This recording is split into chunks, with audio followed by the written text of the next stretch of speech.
एक समय की बात है, नारद मुनि जी नारायण नारायण करते हुए तीनों लोकों का भ्रमण कर रहे थे।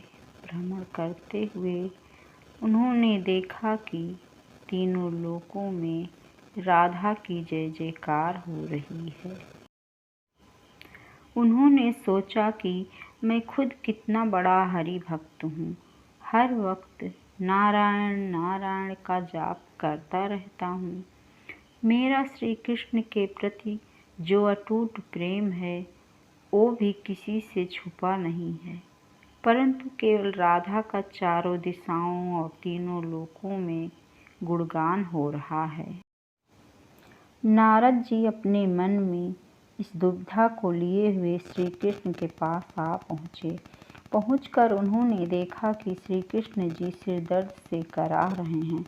देवर्षि नारद के हृदय में टीस उठी। उन्होंने पूछा, भगवान, क्या इस दर्द का कोई उपचार नहीं है? मुझसे आपकी यह दशा देखी नहीं जा रही है।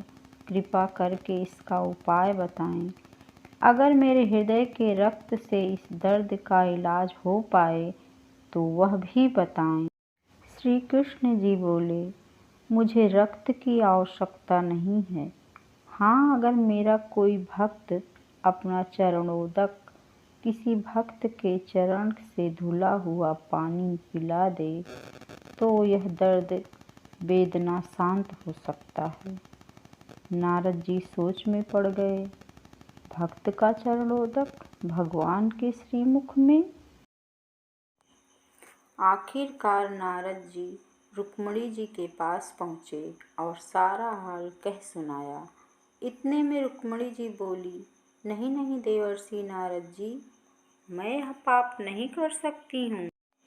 नारद जी अब क्या करते, वापस श्री कृष्ण के पास पहुँचे और भगवान को रुक्मिणी जी की बातों को कह सुनाया। भगवान चुप थे, बस दर्द से कराह रहे थे। नारद जी बोले, भगवान, क्या कोई अन्य उपाय नहीं है? भगवान बोले, नहीं नारद, और कोई अन्य उपाय नहीं है।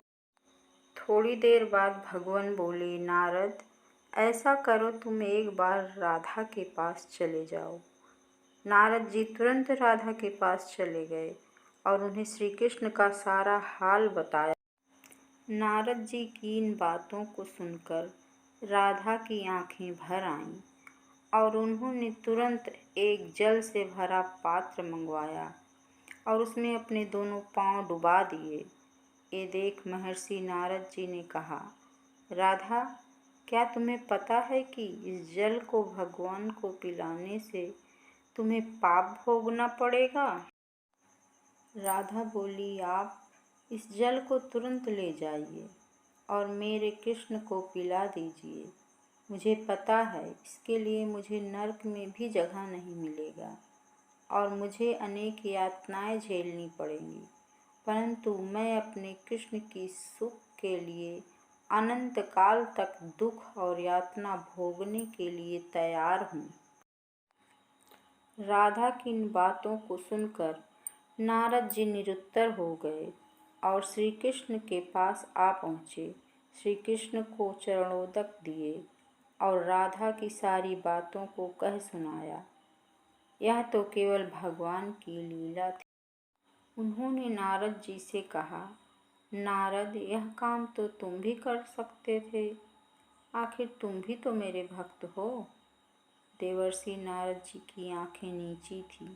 उन्हें अपने प्रश्न का उत्तर मिल गया था कि तीनों लोकों में राधा की स्तुति क्यों हो रही थी। ऐसा है राधा कृष्ण के प्रति अटूट प्रेम, जो कृष्ण के खुशी के लिए युगों युगों तक यातनाएं भोगने के लिए तैयार हो गई।